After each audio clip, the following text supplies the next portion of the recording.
Hey there, welcome back on my YouTube channel, Parth Doshi Learning by Doing. So, a week or two back, I had uploaded a video on what is POC. So, it involved all the explanation related to POC, its advantages and disadvantages while automating your business processes. So, what I thought is not only that is going to be enough, what will be people looking for is different use cases or maybe different kind of POCs that are available as real-time projects in different companies. So what I'm going to do is this complete playlist of POC is I'm going to pick up different use cases or different scenarios where a POC is required to be built in a company. So maybe it can happen like this similar situation arises in your company and you have to build a POC on that. So this projects will help you understand the real-time POCs involved. So I will try to bring different scenarios and different use cases related to POC. So today in this video, what we are going to see is a POC based on Excel automation. So we are going to build a complete POC from scratch till the end. Like if you receive a scope document or some kind of document of a POC, how you need to understand it, something like that. That will just be an explanation, but I will be showing you how can you build a complete workflow and submit it as a POC in your company or in your organization. So without any delay, let's get started. I think this will also be helpful to many people to prepare themselves for interviews and different other topics as well, since we'll be focusing on different types of topics. So this is the new wallpaper that you might be seeing every time. Okay. So first, let me explain what is our POC on Excel automation. So now my scenario, or you can say my use case is I have one master sheet, right? I have to check the data. So now there are three Excel files. Let me open all the files. Okay, this is the first one. This is my master file, right? This is the second one, and let me open the third one. Okay, so now, yes. So my task is I have to take the data from my master file. So you see here there are different IDs of student 1 to 24, right? Now I have two files which has different kind of data. So you see here is the name, email and phone of ID 1, right? And here also are similar kind of ID. But you see some are missing over here. So the data is not available in this particular file. And here there are different columns, degree, branch and year. And now my third file, okay, it also has ID, but you see here are other IDs. So what happens is the main file is my this file which has 24 IDs. You see over here, it has around 24 IDs which are either present in file 2 or file 3. So what I have to do in this particular POC is I have to identify and I have to build a process in such a way that the data will be taken from the master file, it will be searched in the second and the third file. And if the data or that particular ID is present in both the files, then only I have to add that data in my final output file. Otherwise, I have to just eliminate that data.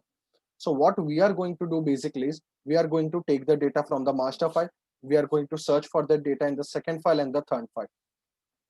And if and only if it is present in both the file, I want to add it to my final output data table and the final output Excel file that will be generated. So now let me just show you the final output file. So you see in the master file, there are 24 IDs, right? And now if I go to my output one, there are this much. You see how many? 13 IDs only. So these are only the IDs that are common in all the files. That is, it is present in the master file as well as it is present in the second file and the third file. So this is the complete POC or the complete workflow you can say that we are going to build. Now, these types of POCs are many times required in your companies or in your organization, or maybe you might have worked on similar some kind of use case before as well. So let me just delete. Okay. So what I will do is I will delete the final output file so we can see the output data from scratch, right? So now you see, first I will try to analyze how will the approach be. So you see one common element or one common column we have all in all these three files is the ID. So I can use that as a primary key to be looked for in the second and third ID. So what I have to do is I have to iterate the data of the first file with the data table of second and third. So this is the first step. Now, before that, what I have to do is I have to add columns to my first data table. So you see here, there are name, email, and phone. Now I have to add degree, branch, and year, and I have to add father's name and father's contact number. So you see, total of 5 columns are to be added to this particular data table. So my second task is going to be that I'm going to add 5 more columns. Now what I want to do is, if the data is found in both the files, I want to add it to my master sheet. If not, if I will just continue to the next file. So this is the kind of approach that we are going to follow. So now without any delay, right now we have understood the complete theoretical concept and what is the use case. Now what we will do is we will start building the complete workflow. We will follow some of the best practices that are to be used, the proper variable naming conventions, and other things that we need to take care of. Right. So first what I have to do is I've derived a sequence in which I have 3 read range. So this is very obvious that first I have to read the data from all the 3 files and store it in the data table.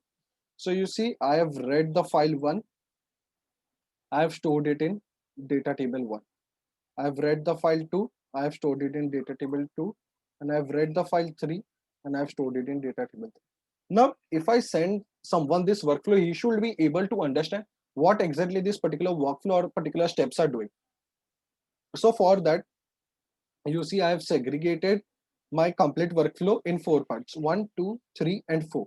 So it is easily able, understandable to the end user for to whom I will send this workflow, because I'm not going to explain each and every time. If I just send this workflow, you should be able to understand what steps are being performed if you have the prior idea of what is the POC. So I've added the annotation here as well. This is one of the best practices that you should follow when working in different projects. Reading the data from 3 Excel files and storing it in data table for further processing. So this is what my this particular complete sequence is doing. So I'm just simply reading the table, reading the files 1, 2, and 3. So here I complete my first part of the POC, that is read data from Excel and store it in the data table. Now second task, before going ahead, what I have to do is I have to add columns to my this. We saw like I have to add 5 columns, which is degree, branch, year, then it is going to be father's name and father's contact number. So I have now another sequence that is named as adding columns, adding additional columns to master data table, DT1. So here the end user also knows that my master data table or my main file is stored, main file data is stored in DT1. That also I have mentioned over here. So this is another best practice that you should follow to have a clear understanding. Right. So add column is the activity that I'm using. This type argument is definitely string. Data table is 1, and I have to add the column degree. Similarly, I have to add branch, as you can see over here. Then I have to add year. Then I have to add father's name, and then I have to add father's contact address. So here I complete my second step, that is adding columns. So till now we have done 2 things. We have read the data from Excel, we have followed the best practices, and then we are adding the additional columns required to our master DT data 1. Now what I have to do, since I have my columns ready, I have my data tables ready, now I have to do is the filtering part.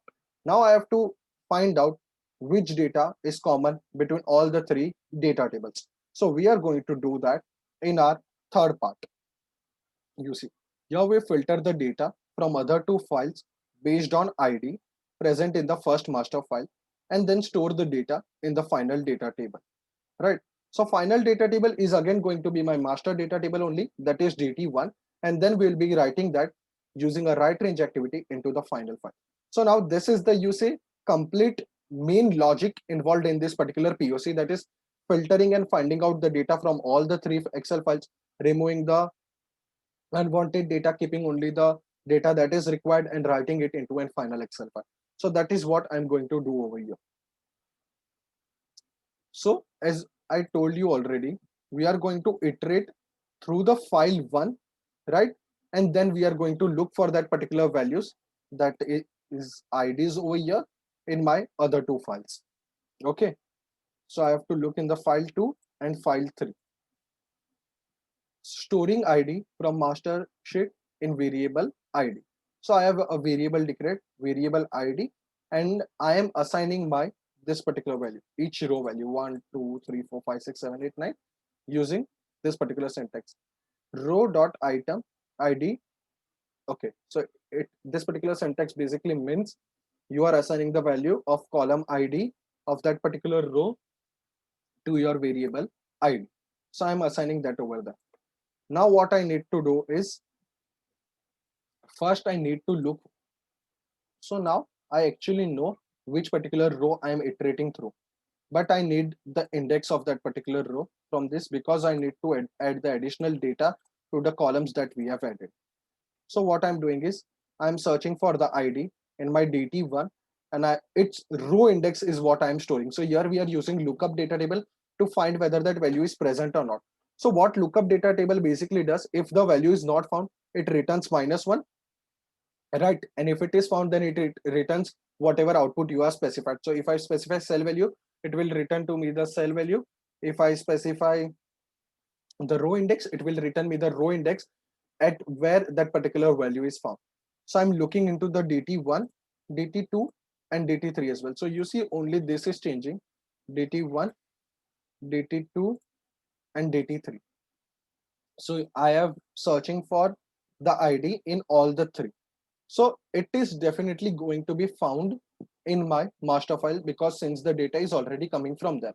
So that condition we don't require. What we required is if it is found in second and third, like it should be equal to, it should not have the value -1, sorry, in both the data tables. So what I'm doing is I'm using an if condition. If my row index of DT2, that is the row index of DT2 and row index of DT3, if they both are not equal to -1, then only I'm combining the data. I will explain the logic of combining the data, but here we are putting that condition, right? So if my row index of DT2 is not equal, this is used for not equal to. This particular syntax is of not equal, right? If my row index DT2 is not equal to -1 and my row index DT3 is not equal to -1, then only I want to combine the data. Else, I want to mark that particular value as not present in my master file. So you see, let me explain first of not present file. So what it will do is, suppose, let's consider this is the ID 7, right? It is not found in the file 2 and it is not found in the file 3. So what it does is it will assign the row ID. That means it will assign this particular value as not present. And later what we'll do is we will remove all the rows that has the values not present. So let me just quickly undo this. Okay. Now the combining logic. From file 2, what three fields we need? We need the degree, we need the branch, and we need the year. So this is the particular syntax, the main logic syntax that you need to keep in mind. I want to write at the row index of this particular. You see, here I'm taking v row index DT1, that is this particular row index, right? So what I'm doing is data table dot rows bracket row index and the column name. So to that particular row index of data table 1, I want to assign the value from data table 2, again row index, that is degree. So what it will do is, here I'm adding the column degree and here I need to add that value that is in my this particular part. Now where that particular value will come from, you see 1, it will pick this particular value. Since what I'm specifying is DT2, that means data table 2 dot rows, that means this particular rows, right? Row index DT2. Now row index is going to be this because the value 1 is found. And then column degree, column degree. Similarly, I will do for branch and assign it to the value of table 1. So DT table 1 branch, to that I want to assign the value from DT table 2. Similarly, of the year. So what I'm doing over here is I'm assigning that particular value, right? So this is done for the file 2. Now for the file 3, again you see father's name is what I need to pick, and I need to add to the DT1. So DT1 father's name, I want to assign the value from DT3. Similarly from DT1 of father's contact number, I want to assign the value from DT3. So the syntax is very simple if you go to see over here, and you see here also I've added the annotations, assigning the data from file 2 to master sheet, assigning the data from file 3 to master sheet. So this is basically I'm taking the values using the row index that we have found from the lookup data table to my master file. Now once this is done, right, so here we have completed our third part, that is filtering the data and setting not present to the data that is not found. After that I need to have the final output. Here we create a new final Excel file with all the aggregated data, aggregated as in whatever data is combined and finally present in all three of them. Now why filter data table? Since we have assigned, you see over here, not present. So I want to remove all the rows that have the value not present because they are not present in either one of the files. So I want to filter the data DT1 where ID is equals to not present and the output data table is going to be DT1 only. You can even change the name. There's no problem in that, but I'm keeping it as DT1 because it can be further required for further processing. That is the filter data is to be used for some other. But here our POC is only restricted to taking the input files, filtering the data which is present in other two files and master file, and then writing it to another Excel file. Now I have write range. I'm creating an Excel file output.xlsx, and here there is output and here there is DT1. Also, let me add one more. So before filtering, what I will do is I will add one more write range. Okay, so we come to know the difference between both of them. And here I will add another sheet. Okay. So I hope you got a very clear understanding of this complete POC. You see, this is very simple, but the way you build it, the way you follow the steps is very important. The approach that you follow, the minimal set of activities that is used, everything is considered when you build a POC. Because this for the same concept is going to be used when it goes into production or when it goes under testing or when the development starts. So the way you build your POC, as I have explained in my previous video as well, what is POC? The main thing is what approach you follow and how you can filter the data or how you can combine the data from different files. So let me quickly execute this after closing these files. Don't save, close, save. Right. So here our output file will be generated. So you see it hardly took some second and output.